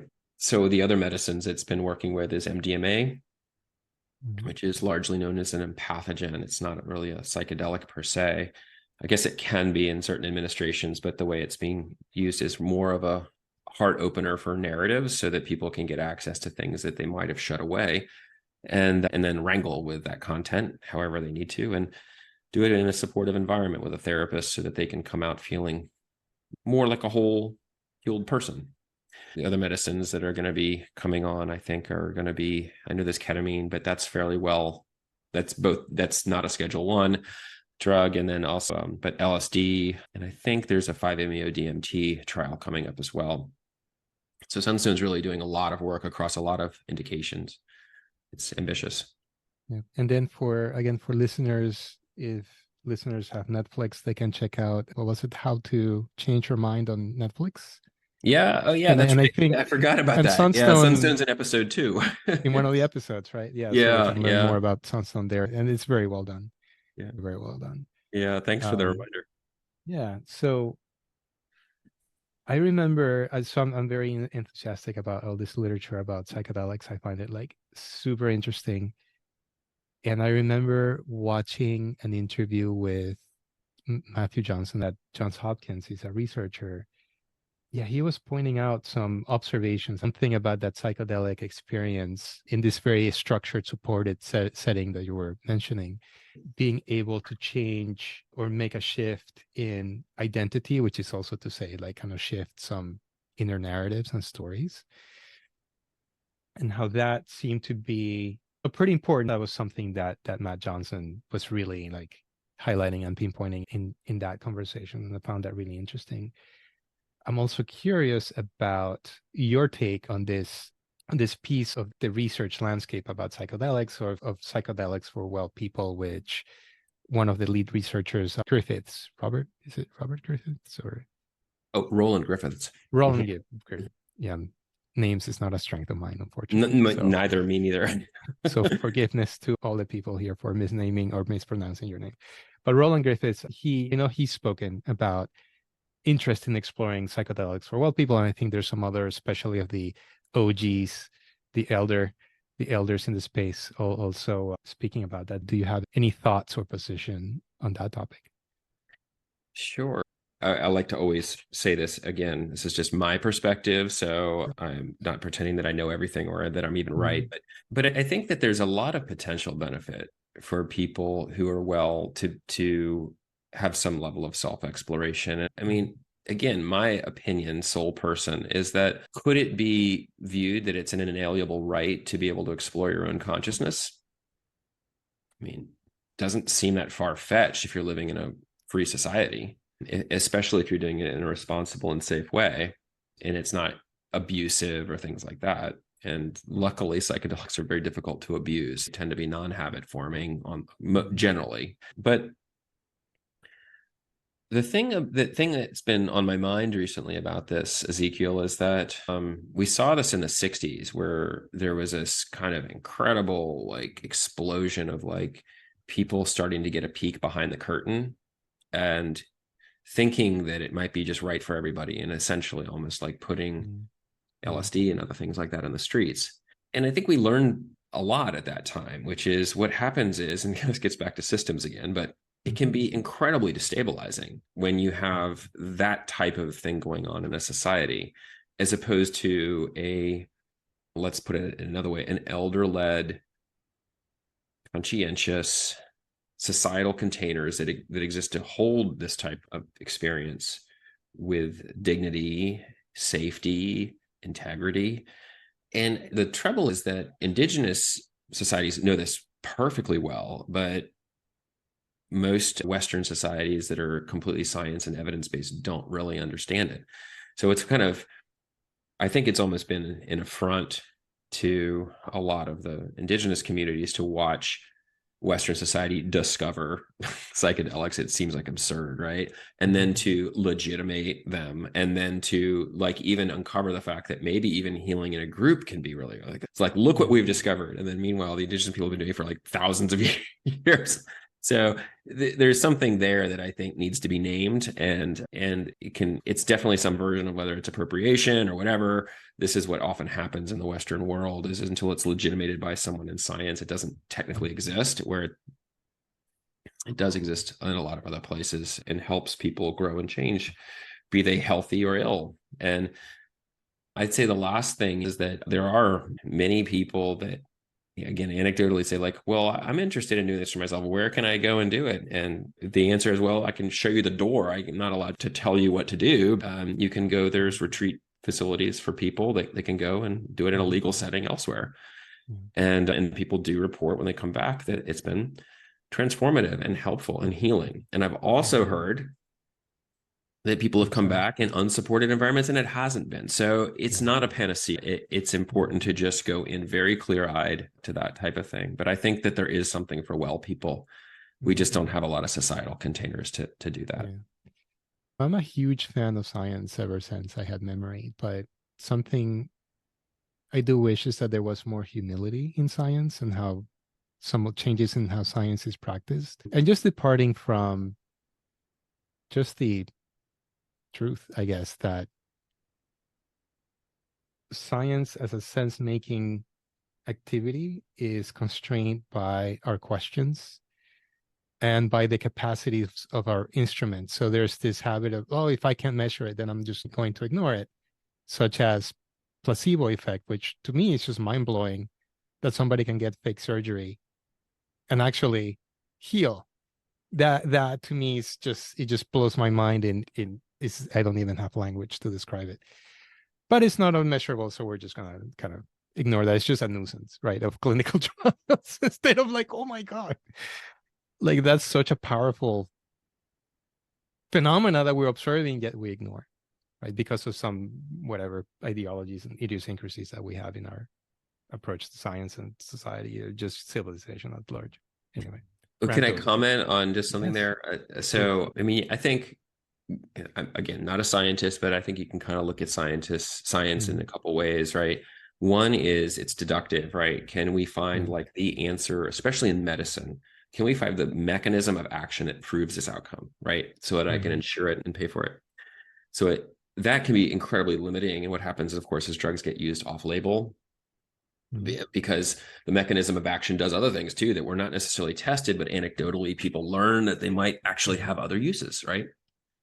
The thing that makes psychedelics so unusual and really difficult for that model is that they're so generative, right? They open a lot of different things at the same time. And so someone who I think said something really wise about this about a month ago, or maybe it was like 2 months, is Bill Richards, who is he's the lead therapist at Sunstone, formerly of Hopkins or still affiliated. I'm not sure, but he's looking after Sunstone's therapeutic models and is probably some of the most experience in the world at doing this work. And when he got up to speak to some of the benefactors who'd helped fund the center that's in his name, he said that we're really at a point where we really are at the spirit of why science was invented, because we are having to work at the very edge of where what we know to be true is meeting with something else we've experienced to be possible. So he specifically named that as like spirituality, which is like the unlocking of like these bigger spaces that experientially people can talk about, but we don't have any way to measure them. We don't know what they are. We have language for them. We know that people point to them. And our science is over here with its kind of in puny instrumentation. There's no way to measure it. And he said, we're really at that very delicate diaphanous point. And he pointed out that's what we're doing and why it's important. And I think that for the real science adventurers in the world that aren't just doing science to reconfirm things on the periphery, that's exciting. It's really exciting work. It really gets my mind intrigued. And I think that there's a lot of room to run there. So I had a conversation in a previous episode of this podcast with a gentleman out in California, no surprise there, who has done some work with psychedelics and leaders like abroad in one of these things abroad that you referenced earlier. And he reports observing like very powerful transformations in people. And one of them being that they become kind of like kinder and more empathic and kind of more attuned to others, among some other positive changes. Is that something where have you been exposed to leaders who have explored their consciousness? What's the report after that experience? Is like, does anything shift there? I don't know, do you have any observations or opinions on that? I mean, I'll give a thumbnail. And again, this is just one anecdotal perspective. The thing that can happen with psychedelics is that when the cards go up and in the default mode network kind of goes offline and things kind of go up and then resettle again, yes, they tend to fall down in a more be ordered way. And people can feel in some ways more settled and at peace. But not always. The other thing it can do is it can amplify certain parts of personality that the ego can attach to something right away. So let's suppose you have a big spiritual experience and you see beyond what most people can see. And then the ego attributes that and says, well, look what I can do, right? So that can be a nuisance and a problem for people who have narcissistic tendencies. It can make them even more narcissistic. Well, we all know something about business. We have a lot of people in leadership roles in business that might be classified in narcissistic tendencies because they're just so self-assured, right? And they tend to be people in leadership roles. So one of the things about just being really careful about who goes into these systems, what type of support do they really have? How much inner work have they already done? How open are they and curious to their own self-transformation? And then the last piece, which I think is, to me, the most important one, and you mentioned this earlier, is how much humility do they have? Like, how much are they really experiencing a sense of awe that's not attributed to them, but just attributed to the wonder of being in this lived experience together? The humility will go a long way in helping anybody stay grounded, take those insights and put them to work, approach these bigger realms with the appropriate sort of sense of reverence. And honoring even like what you are as being each individual as a unique miracle that they've managed to be here now. So that there is risk. I want to really point that out. I always try to caution everybody before they go charging in and saying this is for me, or that it's for this person, saying that person should do it, or all leaders should do it, or things like that. Yeah, no. The motto is, and I think you've heard me say this before, slow is the way to go, right? Just don't rush into this too fast. Spend the time to do the self-exploration first, the basics. before going headlong in and taking a big look at what the universe might really be made of. So, Yeah. I mean, just to point out the polarity on everything, even something as life-giving as water, if we both sat here and drank 5 gallons in one sitting, we would get really sick because it's called water poisoning, right? Our electrolytes get out of balance. We might go to the hospital. We could even die. Like there was years back, some radio station had a well-meaning water drinking competition. I don't know, for some water brand, some activation, and one lady oh no. died. The winner died because she drank a bunch of water in one sitting, and then she got the water poisoning. Just Yeah. this dysregulation of electrolytes. I forget the Hmm. technical term for it. So there is too much of a good thing, even water. Right? So for sure, I think navigating that tension and doing it with balance and intention and love, like you were saying before about even properties, there's things that need to be loved and crafted with care. Yeah. Yeah. I mean, again, this reverence and humility, our society is still so young and it's changing so quickly. And sometimes you slow down to go fast, right? You need, back to storytelling, you need to take time to make meaning of things, because otherwise, if it's too much too fast, it can be, like you said, with a water example, it can be highly dysregulating. And Yeah. so slow is the way to go. Yeah. Well, I know that your thinking about leadership continues to evolve as you do. You like to live at the edges. If that's not evident in this conversation, then I don't know what else is.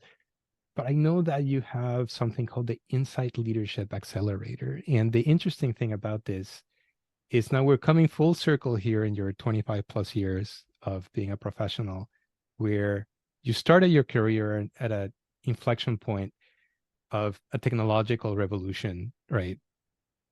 Of the World Wide Web, kind of like taking off 25 plus years ago. And now here we are, you're working with leadership and culture and AI, artificial intelligence. So I'm curious about how you're approaching this, how you're navigating now, 20 plus years later, this new wave of technology and the changes that are ahead of us, which is, I think, tricky territory for everybody. So, so tell me about Insight Leadership Accelerator. Like, what is that, and where did it come from for you? Why did you create that? Yeah, well, thank you. So the program was designed to be able to help more rising leaders be able to cultivate skills earlier. It could be really helpful in leading teams, organizations, and initiatives in the future. And the emphasis is on what I call inner skills for outer results. And so the notion behind that is what kinds of skills of sort of self-exploration are helpful in anybody showing up with more rich fullness in any type of leadership situation. And that can be leading yourself. It doesn't mean that you have to lead a lot of teams.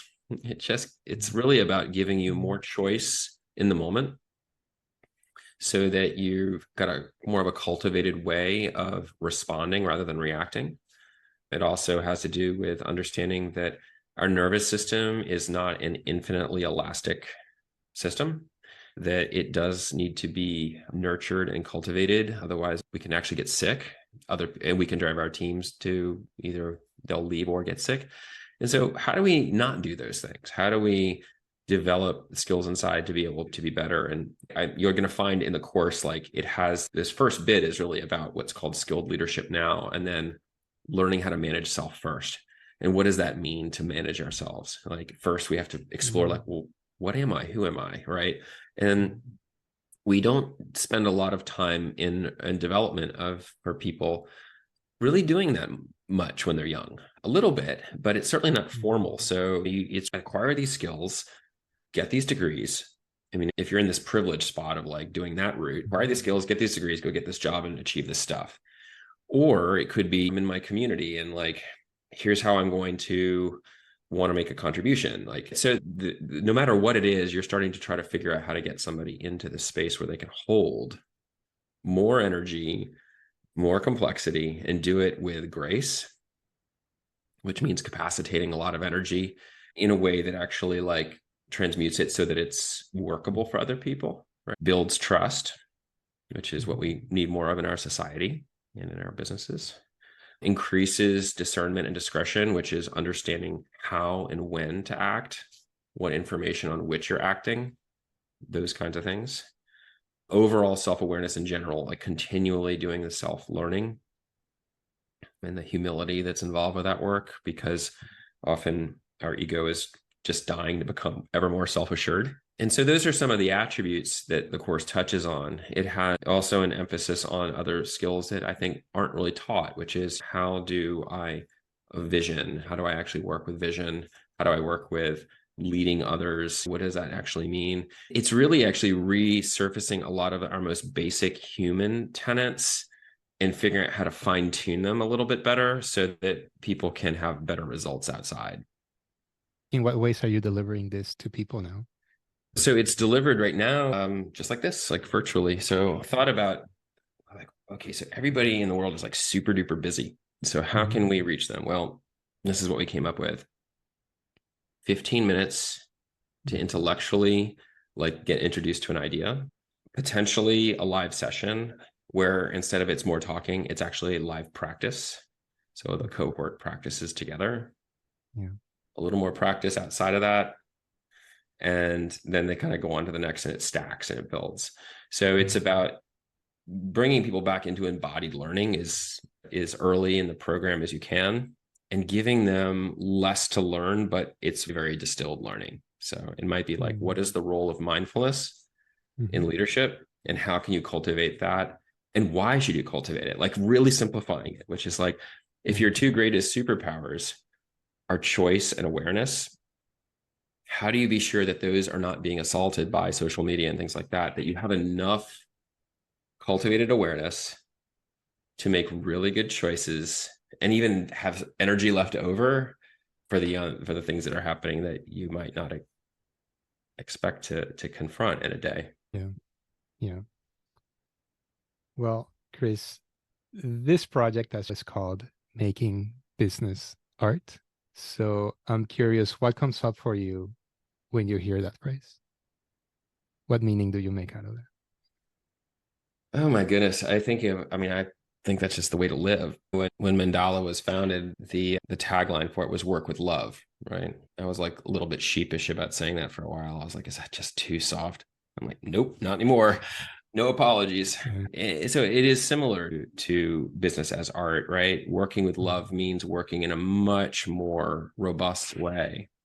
I think business as art is the same kind of thing, which is maybe not just looking at it as pure return on an investment, but maybe creating something that's really wonderful, that inspires people, that builds, to me, business as art is building community, both within and without an organization, bringing passion and craft back in to that equation, bringing the humanity back into our day-to-day interaction so that people feel seen and heard.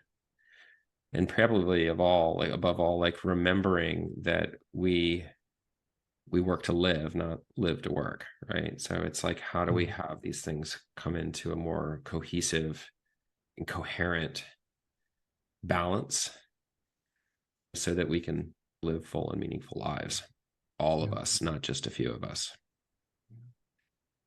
I'm going to ask you a question that I've been exploring myself where I don't have a clear answer for myself, so feel free to pass. Okay.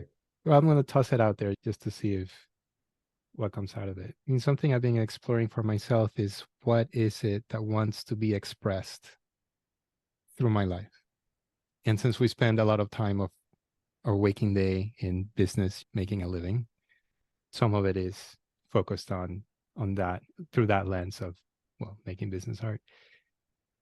For yourself, does some sort of answer bubble up for you about what is trying to get expressed through your life? Or feel free to pass. It's a very hard question. It's such a good question. I found it to be very hard so far. I've been question. sitting with that for a while. So, but if there's a person to ask that question to, I think you're one of those persons. You're very soulful. It's touching. I mean, honestly, the only thing I can really come up with that's worthwhile is that I'm going to try to get the words right. And here's what I've learned a little bit about saying those words, which is like, first of all, I've always been like, who am I to even invoke that language? because love is so powerful, and love is so demanding. It requires each of us to give in ways that we don't think that we can until we have to, and then we do. And it's what's needed more than anything. It's not being soft about mushy or writing love songs. It's about actually being fierce and courageous and doing what's needed to be done when it needs to be done, even if it hurts. So for me, that's it. It's like live a life of love. And Knowing it's you that, every time I say it, it yeah. scares me. I'm like, wonder what's waiting for me when I say that. You know what I mean? Yeah, but I think knowing you that really resonates, that really clicks. Like in my body, I just feel it like, yeah, there's truth. And thank you for taking out that question like a champ. I don't think I could answer it quite right now, but I think there's a lot of truth there for you. I agree. Well, Chris, thank you for this conversation today. We're winding down our conversation. I have a lightning round, and then we'll complete here. We'll close. So for our lightning round, we have some silly questions. I feel free to pass, but I do invite you to play. You ready? Let's do it. All right. First question is, describe your closet and what state it's in. Oh gosh, it's not as bad as you might think. My closet is somewhat ordered, and I try to make it in a way that I don't have to think, so that if I haven't had any coffee and I'm grabbing things, that Yeah. things will work together. Okay. Generally, if the closet's in decent shape, the day is going to work out all right. Are there any categories at work in your closet or no? Not right now. Yeah, I mean, it's Mhm. my closet's probably 50% business casual, Okay. maybe, and then another 50, maybe even more than that, like 60%, and then another like that, which says something about my life. Probably could have more casual clothes. Today's casual, so Well, in your defense, I'll say I have visited your house, and for the listeners, there are party lights in the ceiling. So there's that. There's fun happens in that household. So that's to counterbalance the business attire. There you go. Next question. What is the last piece of media that you loved? That could be a book, a movie, podcast, etc. that I loved. And okay, so this is hard to answer. Loved for entertainment or loved for enrichment? Whatever bubbled up for you. Doggone it. I knew you were going to Just say that. joy. What sparked joy for you recently? Okay, well, I'm going to give you two. The first one was a video I got this morning of, I think it was LeBron James having a different handshake for every person on the team. And I was like, damn, that's legit. He Yeah. literally has a different handshake for all of his colleagues. And I was like, that's getting to know people.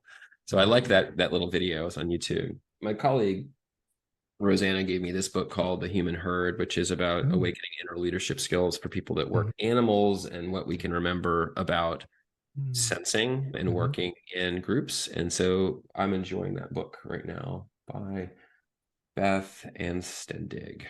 So ding, there it Thank you is. for sharing that. That Yeah. really piques my curiosity. I'm gonna go look You it would up. dig it. You would dig it. Yeah. Yeah, that sounds right up my alley. What is something that inspires you? I think what inspires me is my children, the courage of my children. I have two daughters, and they're both confronting a lot of their complexity of growing up with Mhm. integrity. And I find that inspiring, and I learn from them. Yeah, you, your daughters rock. I met them. They're really solid kids. They're cool. Song or a band that you must play during a road trip? The Pixies. Pixies, okay. And what do you want to see more of in the world? Well, I think I was just talking about that. Yeah, I would like to see people be more courageous with love in the world. And I yeah. think that is the sole big reason for being here. If you walk this planet in the human suit, get over yourself and start loving other people. And love yourself too. And that's probably the Mhm. hardest part. I think a lot of the time we can't love others because we've got problems with ourselves, but get in there, do the work, love yourself, and then get out and love other people that need it, because Yeah. you know it's not going to solve itself. Amen. Well, in closing, what do you want? What I mean, we spoke about this, but what do you have going on that you want to share with the listeners, with the audience? And where can people find you? Oh gosh. Well, I'm spending a lot of my time now working with Amplify and helping bridge this design and AI space. I would totally welcome anybody who wants to talk about coaching leadership development in general in the modern age. I just love that stuff. If you're curious about things like how psychedelic therapies can take shape, I would say go visit Sunstone or read out there. And if you're looking for help or you want to connect with me, LinkedIn's probably the easiest place. And I'm sure that you'll be able to put that on the page. But For sure. yeah, find me there. Grace, it's such a treat to spend time with you. Thank you so much for being a guest and for being honest, right? For just being authentic in this conversation.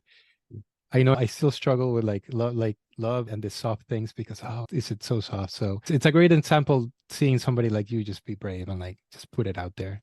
And that gives me fuel to go forth and do the same. So thank you for that. And I want to thank you, Ezekiel, for following through and getting this podcast together. I remember when this was just a twinkle in your eye and we were just talking about it. And I was like, and you even told me the title, and I was like, that's pretty cool. So I am really grateful for the time we've had together today. And I'm really grateful for our friendship. Thank you. It's really good to know you. So same here. Thanks for what you do. And thanks for who you are. Thank you so much. Well, we're bringing this conversation to a close, but I will see you again online or in person, hopefully in the not too distant future. So thanks again. Look forward to that. Bye. Bye-bye.